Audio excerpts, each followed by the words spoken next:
Hi, my name is Scott McCrory, and 50 months ago, just over 4 years, I had 4 levels in my cervical region replaced by artificial discs in Bogen, Germany by a company called ProSpine and a doctor named Dr. Rudolf Bertoli. This is my 50-month update. It's been a while since I've provided one, but I've gotten a number of questions recently that reminded me that I haven't done one in a while. So here's my 4-year update.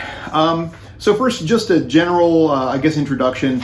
I am a 50-something-year-old man who had issues with his spine, both cervical and lumbar, a little bit in my thoracic area as well, that culminated more and more of neuropathy, radial neuropathy in my hands in the form of numbness and a little bit loss of strength and tingling and pain.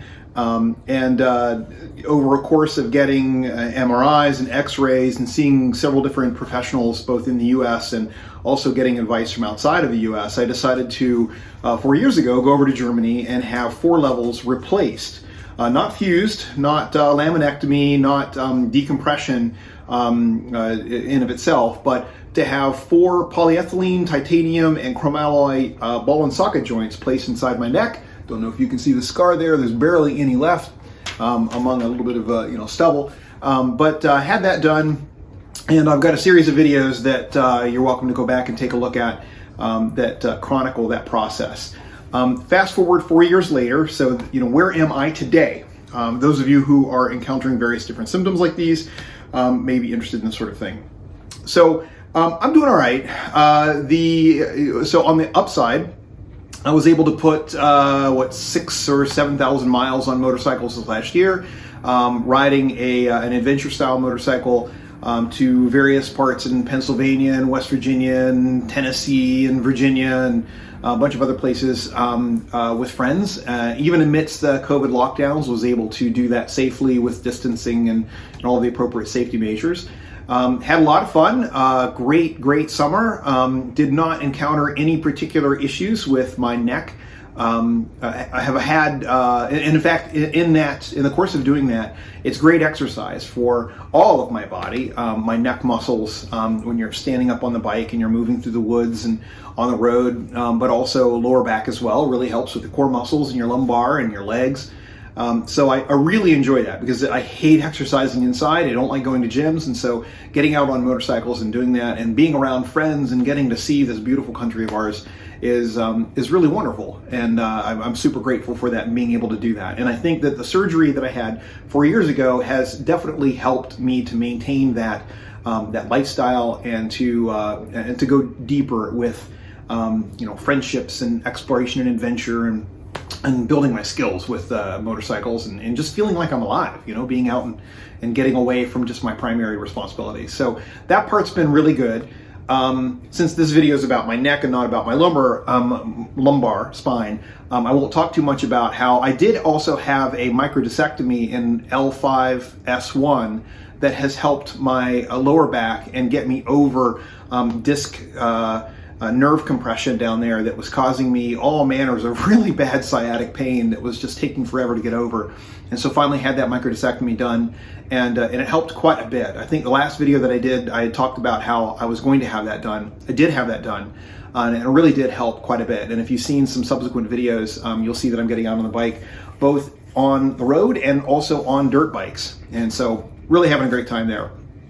I still have issues though, and so the downside of this is that I still do have this radial neuropathy, and it's something that got better after surgery, but then has come back in a little bit different forms. My fingers are tight and ache all the time. My hands ache all the time. I've got numbness on the back sides of my hands. Not complete numbness. I can still feel pain and pressure and whatnot. And I still have most of my hand strength, but it's a little bit weaker. And it also seems to have a toll on how quickly I injure my tendons and how long it takes for them to recover. I think that is because I've got some neural blockage because of spinal compression in C7-T1, which was the level below the 4 that I had replaced. The one below the 4 that I had replaced. I think that there is maybe some stacking pressure that's placed on them or there's just general degenerative disc disease degradation of that level that wasn't apparent in the MRI or x-rays that has developed since then. I have not had an MRI of my neck since my surgery 4 years ago. I have had x-rays since then, and the x-rays show that all of the discs are perfectly in place. There aren't any, there's no autofusion, bone spurs developing around the discs or in between them. There's no additional foraminal narrowing going on at those levels. So all 4 of those levels look really, really good. But I'm kind of wishing now that I'd have gone a level down instead of a level up of the set that was showing like it was going to degrade over time on MRI. So that lower level is probably the one that I'm going to have to deal with at some point.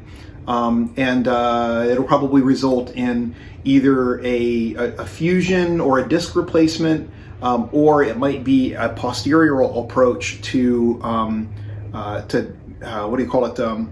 Laminectomy, in order to decrease the pressure of the nerves that are around the osteophytes. All of that is still on hold. I don't know that I'm going to have that done or when I'm going to have that done, in part because, as you would imagine, this is 2020 when I'm making this recording, the end of, and this has been one heck of a year with the whole COVID pandemic and the U.S. government lockdowns. You can say that they're too much or not enough, whatever. They've been, lockdowns, and we've been discouraged from going to the hospital or clinicians during this time to allow capacity for treatment of COVID victims. And so I'm reticent to go and expose myself to COVID at hospitals or clinics in the course of getting my own treatments that don't have to do with that in the meanwhile. And I've also been encouraged to just kind of let things get a little bit worse before I take more, potential surgical remedies. So in the meanwhile, that's a good justification for me to go out and ride motorcycles more, right? Because it's exercise, it's good for my core, it's good for everything, probably. Hopefully it's not, increasing the damage to my neck. But that aside, so that's pretty much kind of how I am right now. Maybe you can kind of see how I'm moving around. I'm just, tight and sore a lot of the times. It requires me to exercise a lot and to stretch a lot and to really appreciate kind of inviting a little bit of pain of exercise each and every day in order to keep it from accumulating, all at once. And in the wintertime, that's especially hard, as you know, because you just don't get to be out and about near as much. And I have a whole bunch of indoor hobbies that I shift kind of my attentions to during the wintertime because it's just yucky to be outside. But that also means that I'm not moving around as much and not getting as much exercise. So it tends to be that my symptoms are worse over the winter than they are in the summertime when I'm out moving around, exercising and getting my core strength strong again. I did want to also, so that's my general health update, and so hopefully I didn't leave anything else out. I did want to answer a few questions that I've gotten recently on some of my posts. Hopefully this is a bit more of an informative way of answering them. But one of the questions that I had was, adjacent disc disease and the C7T1 issue that I'm having with my hands. The question was, doesn't disc replacement, pretty much eliminate that or prevent that from happening? Isn't that something that generally happens with fusions? And yes, that's true, but that also assumes that I don't already have some general degenerative disc disease happening at that level already, which very well may be happening. Also, whenever the discs, the separation between them is restored, there is additional stacking that happens below the levels from the additional stress, especially the ligaments that haven't stretched out to maintain their what's called distraction pain, where they haven't distracted themselves enough yet to accommodate the new height. And so there's a period of time, from what I've read, that there can be some additional stress to the levels below. And if you already have 1, 2, 3, or 4 levels involved, you've already got a kind of a cascading DDD situation, and so it stands to reason that any levels below that may incur additional stress. And C7T1 is one of those levels that receives a lot of movement. So whenever you're moving your head back and forth and up and down and left and right, that's one of the levels that's got some of the most motion. And so one could argue that the physical activity that I incur is perhaps making that worse. but I'm choosing to balance that out against the, needing to live, to be alive and to enjoy and to build my core. So hopefully that answers the question around adjacent disc disease and discs.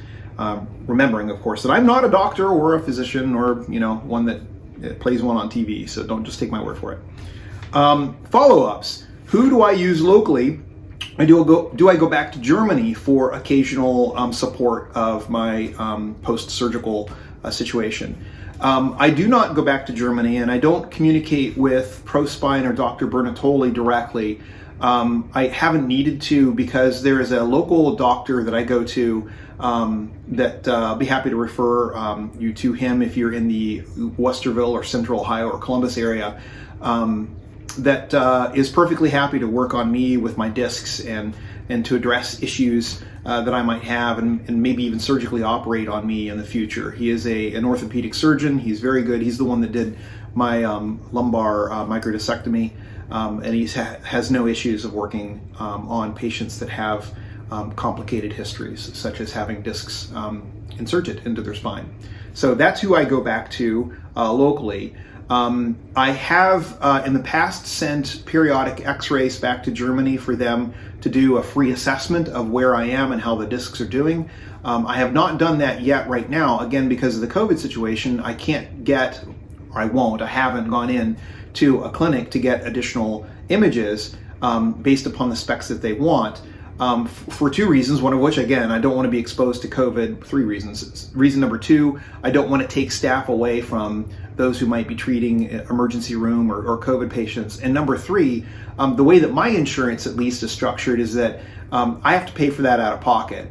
Although a physician can prescribe it and there is a negotiated price that's lower than retail, still I have to pay up my deductible in order to get insurance coverage for it. So it cost me probably a couple $100 to go in and get the referral and get the images and have them sent for advice, etc. So it's something that I should do. I just haven't done that for the series of those three reasons.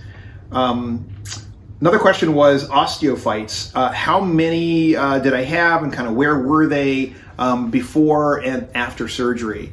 If I remember correctly, the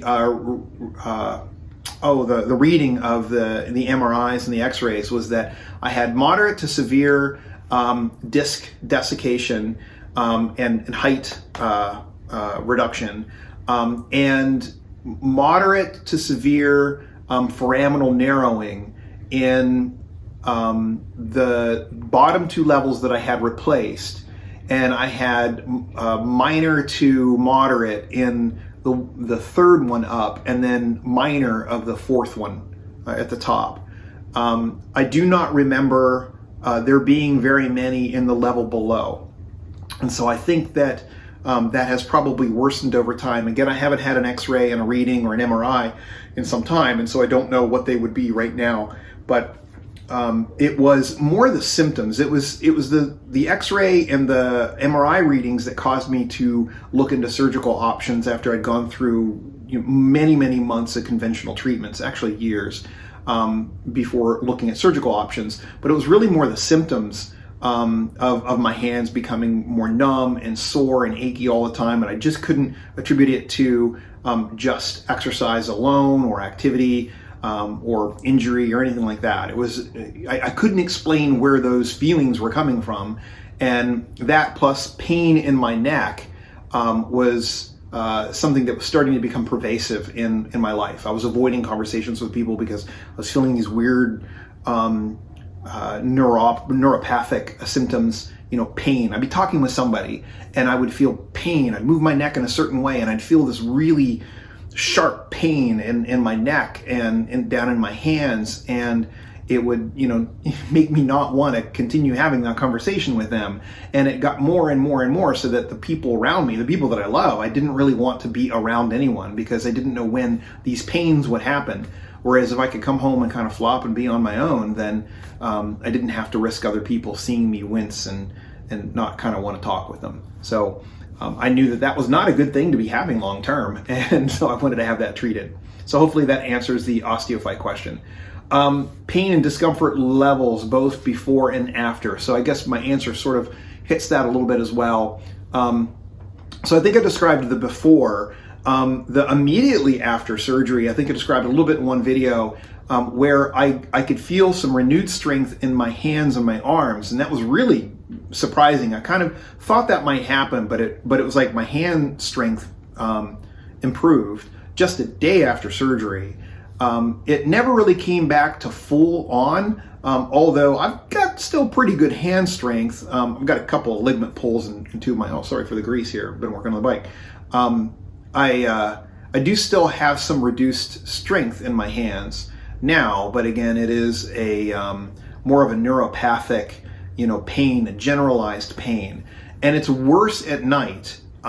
It is difficult for me sometimes to get to sleep because when I don't have any of the other distractions going on, I'm able to kind of dwell on how my body feels and just trying to get comfortable in the right way before I finally give in and fall into sleep. And then when I wake up in the next morning, I tend to be pretty stiff and sore. But who knows how much of that is just due to age, and how much of it has to do with my my spinal issues. So hopefully that's a quick update. Not so quick update. This video gets long, doesn't it? But that's where I am right now. I'm looking forward with this gloomy weather lifting to getting back out on the bikes. Definitely going to be doing more cross-country riding and getting into the dirt on dirt bikes and trials bike and adventure motorcycle riding.